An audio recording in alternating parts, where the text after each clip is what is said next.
This is Apologia Chemistry Module 11, Practice Problems Continued. My phone ran out of charge. This is on page 417, and we're going to pick back up with number 4. All right. In an experiment similar to experiment 8.1, a chemist collects carbon dioxide over water at 24 degrees Celsius. If the gas in the collection vessel has a pressure of 790 torr, what is the pressure of carbon dioxide in the vessel? So we have a vessel over water with water in it, and we've collected carbon dioxide gas. So whenever we've collected a gas over water, there's also some water vapor in here from the vapor pressure of water. And so our total pressure is equal to the pressure of the carbon dioxide plus the partial pressure of the water. Our temperature is 24 degrees Celsius. Let's go ahead and change that to Kelvin. And we will get 297 Kelvin. Is that correct?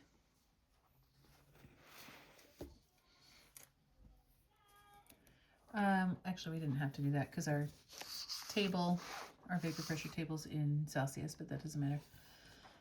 So the total pressure in our container is, in our problem it says 790 torr.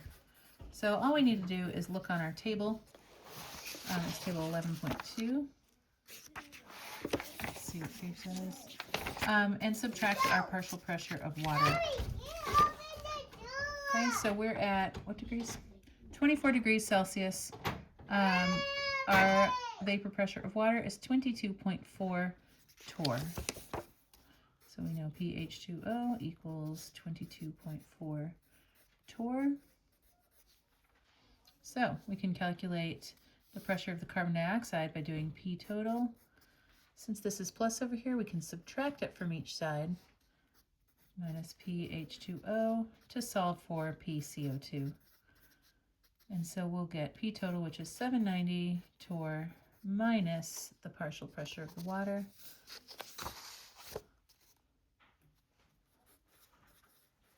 Which was 22.4. And so we just simply have to subtract 790 minus 22.4. You can do this on your calculator. My phone is my calculator, so it's in use right now. 767.6. Now, we only had 3 significant figures, and so we need to round. The pressure of the carbon dioxide equals 768 torr, and that is our answer. Number 5. As part of an environmental experiment, the mixture of gases released from a smokestack is collected in a balloon. If the mixture is analyzed and found to contain 25 grams of SO2, sulfur dioxide gas, 13.1 grams of NO, which is nitric oxide gas, and 3.5 grams of SO3 gas, what is the mole fraction of each component in the mixture?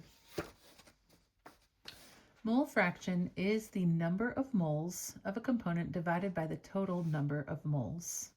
So right now we're in grams. We need to convert these to moles, and then we can calculate the total moles, then divide each one by the total moles to get our mole fraction. So we've got 25 grams of SO2, 13.1 grams of NO, and 3.5 grams of SO3. How do we convert from grams to moles? I'm glad you asked. We have a periodic table. We can look up our molecular masses on our periodic table. Here's sulfur, looking at our molecular mass. Remember, this is the name of our compound, its chemical abbreviation. This 16 is the number of protons that sulfur has, and 32.07 is the average of all the naturally occurring sulfur atoms. This represents the average number of neutrons. This minus this is the average number of neutrons that are in the sulfur. So altogether, protons plus neutrons, their weight is 32. just a quick review.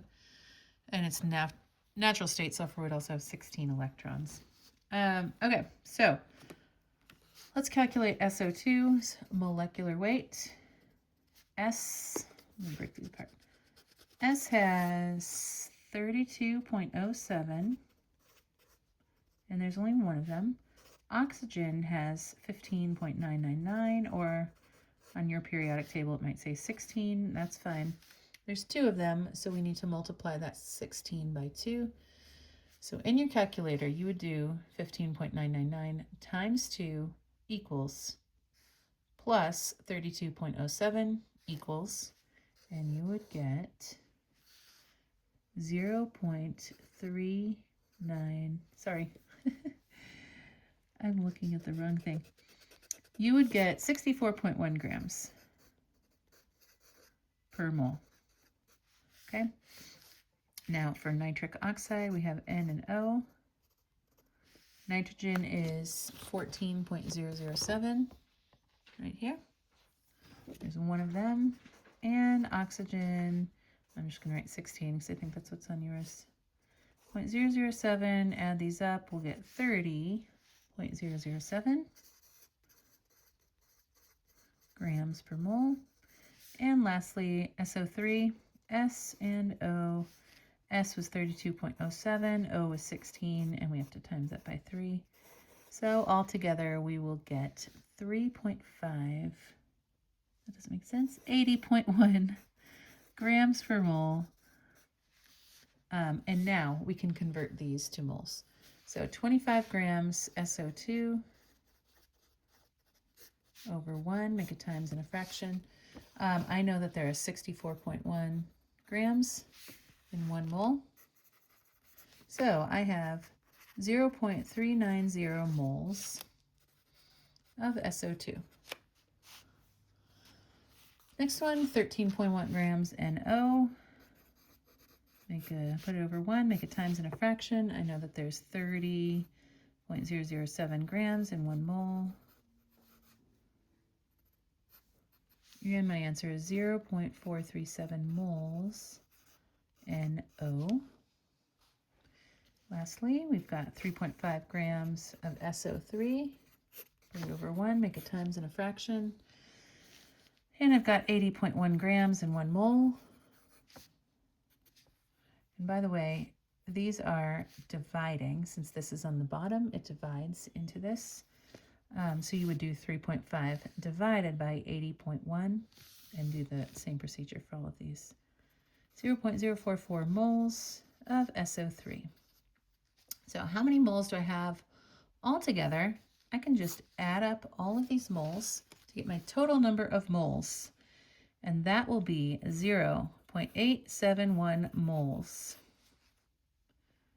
Okay, to get my mole fraction, which is represented by a big X, I think it might be the Greek chi. The mole fraction of SO2 would be my number of moles of SO2, which is 0.390, divided by my total moles, which is 0.871. The moles cancel, and this is actually a rare unitless number in chemistry. That is your mole fraction of SO2. Same thing for NO. I'm going to put my number of NO moles, which is 0.437, divided by my total moles, 0.871. Moles cancel, and I get 0.502. And finally, SO3, my number of moles is 0.044 mole, divided by my total moles, 0.871 mole, and I get 0.051. And this is the answer for number 5. Number 6. If the total pressure of the gas mixture in the problem above was 1.2 atm, what was the partial pressure of each gas? All right.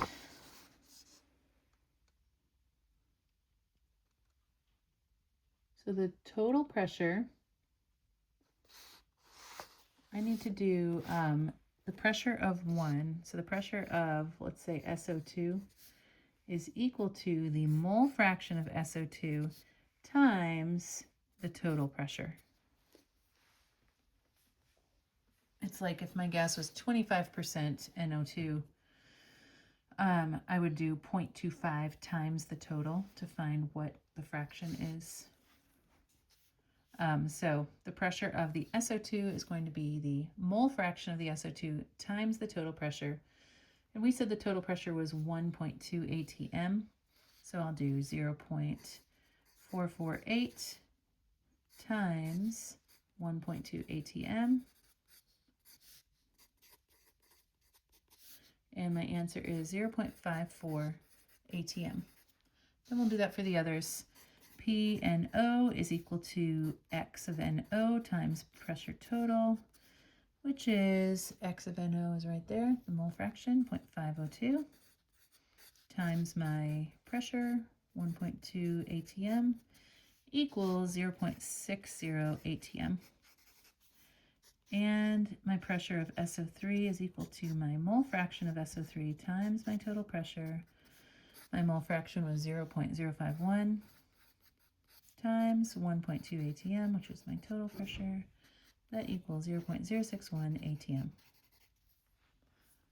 Moving right along, number 7, trying to go fast. A steel container is filled with 10 atms of nitrogen, 4 atms of oxygen, and 1 atmosphere of argon. What is the total pressure in the vessel and the mole fraction of each gas? Well, total pressure total is the sum of the individual gases. In this case, we have nitrogen, which is N2, because it's a homonuclear diatomic, plus the pressure of the oxygen, which is O2, also a homonuclear diatomic, plus the pressure of the argon, which is a noble gas, doesn't react with anything. What is the total pressure? They gave us the pressure of the nitrogen, 10 atm, plus the pressure of the oxygen, 4 atm, plus the pressure of the argon, 1 atm, and adding that up is 15 atm. Significant figures when adding and subtracting, we go with the number of digits after the decimal point rather than the number of significant figures. We go with the place value. So we're out to the hundredths place in these numbers. Our answer is going to be in the hundredths place. So this is pressure total. That answers step 1 of the program. Of the question. What is the total pressure in the vessel? That's total pressure. And what is the mole fraction of each gas? So because of Dalton's law, the number of moles is directly related to the pressure of a gas. So we can actually do our partial pressure calculation using pressures instead of moles. So our mole fraction is, for the nitrogen, 10 atms over our total pressure, 15 atms. So it's really like percentages. There's 4 sig figs, and now we're dividing, so we're going to do the number of significant figures. Okay, so that's our mole fraction of nitrogen. Our mole fraction of oxygen would be 4 atms divided by 15, and that will be 0.2670. And the pressure of argon, the mole fraction of argon, 1 atm over 15 atm, that is 0.0667. And that is the answer for number 7. Number 8, what is the volume of 32.2 grams of chlorine gas at 1 atm and 25 degrees Celsius? All right, we know volume. We are looking for volume. Volume equals what? We know the grams, that's a mass, is 32.2 grams of chlorine gas. Chlorine is another homonuclear diatomic. We have nitrogen, hydrogen, oxygen, and then everything in group 7. And chlorine's in group 7 right here. These will all be homonuclear diatomics. Okay, so we've got pressure is 1 atm, and temperature is 25.0 degrees Celsius. We can use our ideal gas law, PV equals nRT. we've got all of these quantities. We know our pressure, we're looking for volume, we know our moles based on our grams, we can calculate moles, we know the universal gas constant, and we have temperature. So the universal gas constant is 0.0821 liters times ATM all over moles times Kelvin. This will be given to you. And we just need to calculate the number of moles of chlorine gas. So chlorine weighs, on our periodic table here, 35.45 grams per mole. And there's two of them because it's a homonuclear diatomic again. So our molecule of chlorine gas weighs 71.0 grams per mole. And so this guy up here, we've got 71.0 grams in 1 mole. And we have how many moles? I'm going to change this to N. We have 0.454 moles of Cl2. In your calculator, you would type 32.2 divided by 71 equals this. Now we're looking for volume. So we're going to solve for volume here by dividing by P on each side. P is times volume here, so we have to do the opposite of times, which is divide. And whatever we do to one side, we have to do to the other. Now we can cancel out P and be left with V. V equals nRT over P. And now I can simply plug in my numbers. N is the number of moles, which is 0.454 mole. R is my gas constant, 0.0821 liters ATM over mole kelvins. Always write your units. Temperature. I need to convert this temperature to Kelvin. Forgot to do that. So we'll get 298 Kelvin. And so I'm going to plug in 298 Kelvin.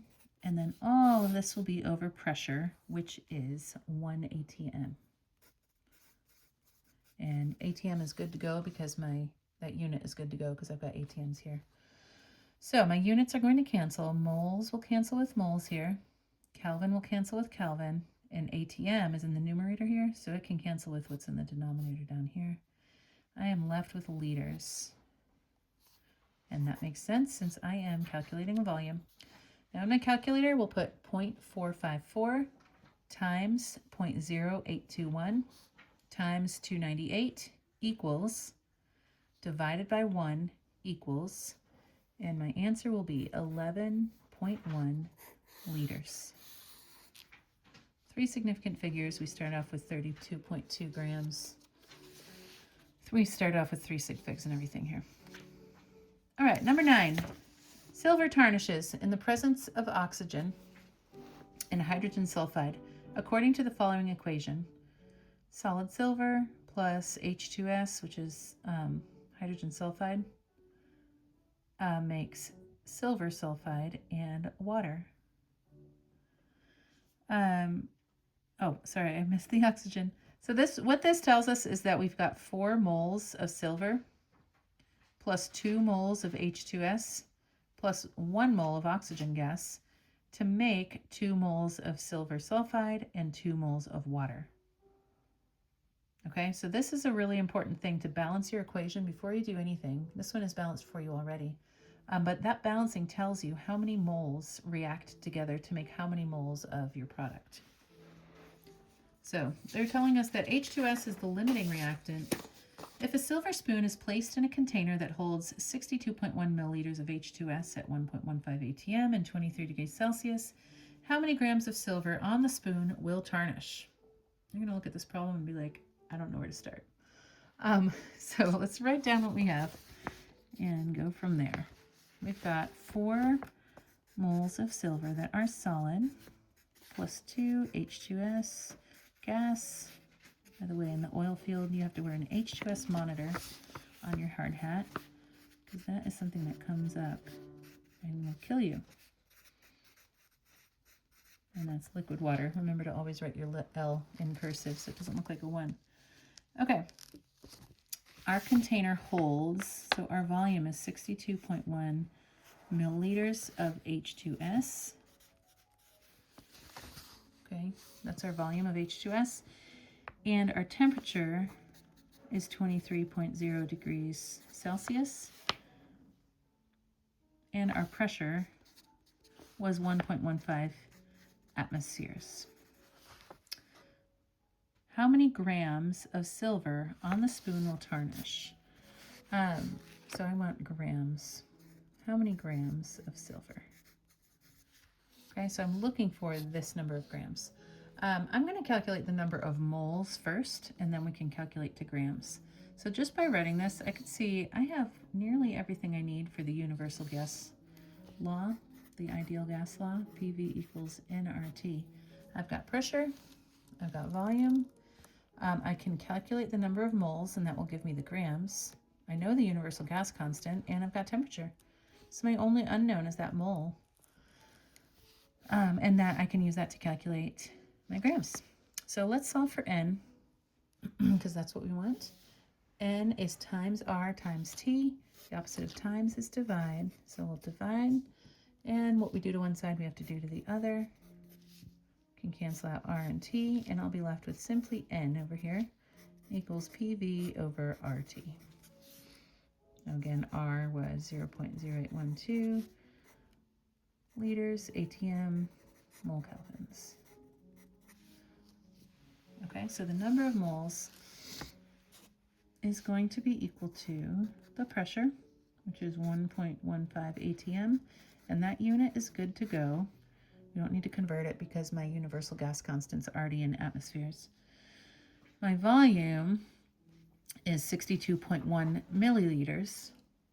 Now, my universal gas constant has a unit of liters, so I need to transfer or convert 62.1 milliliters to liters, and I know that there are 1,000 milliliters in 1 liter. I'm putting milliliters on the bottom so that these guys can cancel, and I'll be left with liters. Dividing by 1,000, that's 3 zeros. I can just go whoop, whoop, whoop. Move that decimal over 3 places, and I'll be left with 0.0621 liters. So I'm going to plug that in now, because I had pressure times volume. There's pressure times volume all over my universal gas constant, 0.0821 liters ATMs. And I say every time, even though this feels tedious, write the units each time. And then my temperature, which is 23. Let's convert that to Kelvin, since my gas constant's in kelvins here. And this is equal to what? 296 kelvins. So 296 Kelvin. Now I can cancel out liters, I can cancel out kelvins, I can cancel out atmospheres. Here's mole in the denominator of the denominator, which means it's going to flip up to the numerator. So that will be my unit, moles, and that's what we're looking for. In my calculator, I'll type in 1.15 times 0.621 equals, divided by 0.0821 equals, divided by 296 equals. And we will get 0.00294 moles of not of chlorine gases, of silver. Now, nope, I'm sorry. I'm looking in the wrong place. So what did we just calculate? We started with the volume of H2S. So we calculated how many moles of H2S we just made, because we started off with that. So this is moles of H2S. Okay, now I've got this many moles of H2S, 294 moles, H2S, and I know from my balanced chemical equation that for every 2 moles of H2S, I can tarnish 4 moles of silver. So 2 moles H2S, 4 moles silver, and now I can cancel out moles of H2S, and now I can take 0.00294 times 4 equals, divided by 2 equals, and the answer is 0.0058 moles of silver. Okay, so now I know N, that's the moles of silver. I want grams of silver. Come to my periodic table and find silver. It is 107 point, I think that says 868. We'll just do 107.9. So if I have 0.0058 moles of silver, whenever I try to talk faster, I just get mixed up. In 1 mole of silver, we have 107.9 grams. So we end up with 0.634 grams of silver, and that is the end. Last, one common rocket engine uses the following reaction, etc. If the rocket engine contains 2.89 kilograms of H2O2, which is hydrogen peroxide, and an excess of N2H4, what volume of water vapor will be produced when the rocket fires up to a temperature of 500 degrees Celsius and a pressure of 1.5 atmospheres? It's a very similar problem.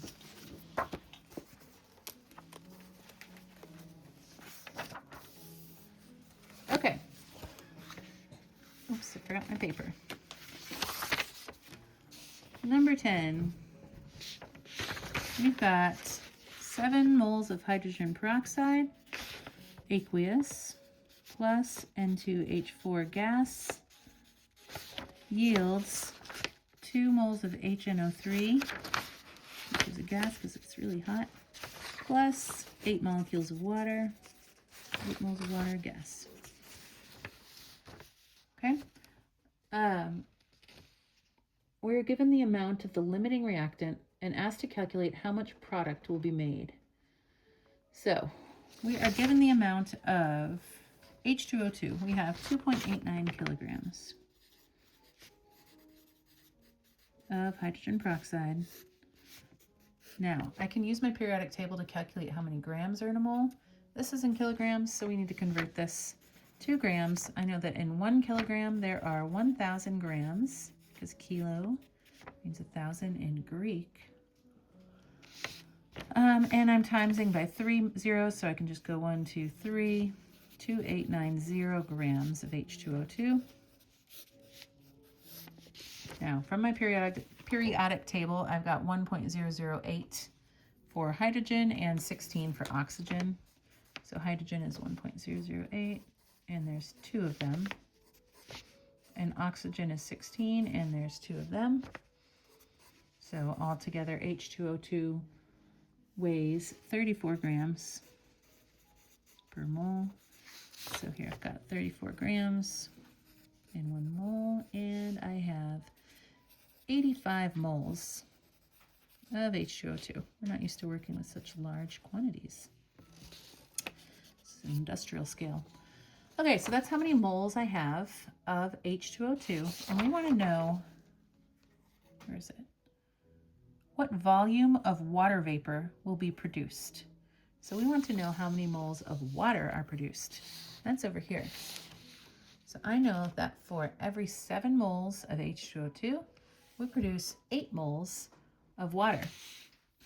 Now I have 85.0 moles of H2O2. And I just said for every 7 moles of H2O2, we produce 8 moles of H2O.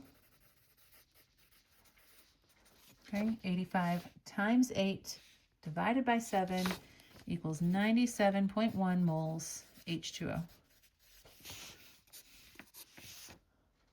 Okay, so that's how many moles of H2O I have. Now, I have all these other quantities. I know the temperature. Temperature equals 500 degrees Celsius. I need to convert that to Kelvin. So that will be 973 Kelvin.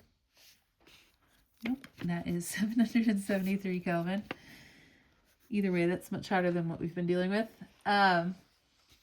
And then I know the pressure is at 1.5 atmospheres. So that's already in atmospheres. I know my universal gas constant, 0.0821 liters ATM over mole kelvins. So all my units are in the right units now. And we are looking for the volume. It says what volume of water vapor will be produced. So let's figure that out. And we know our moles, what we just calculated up here. So we've got everything we need for PV equals nRT. We want to know volume. So to solve for volume, let's divide by P. Cancel out. V equals nRT. N is 97.1 moles. R is 0.0821 liters ATM over mole kelvins. And temperature is 773 Kelvin. All over P, which is 1.5 ATM. So on your calculator, you will do 97.1 times 0.0821 times 773 equals, divided by 1.5 equals, and you will get 4.1 times 10 to the 3 liters, which is the same as 4,100,123 liters of water. And that is the end of Module 11. I hope you've enjoyed following along with me. Like, comment, and subscribe.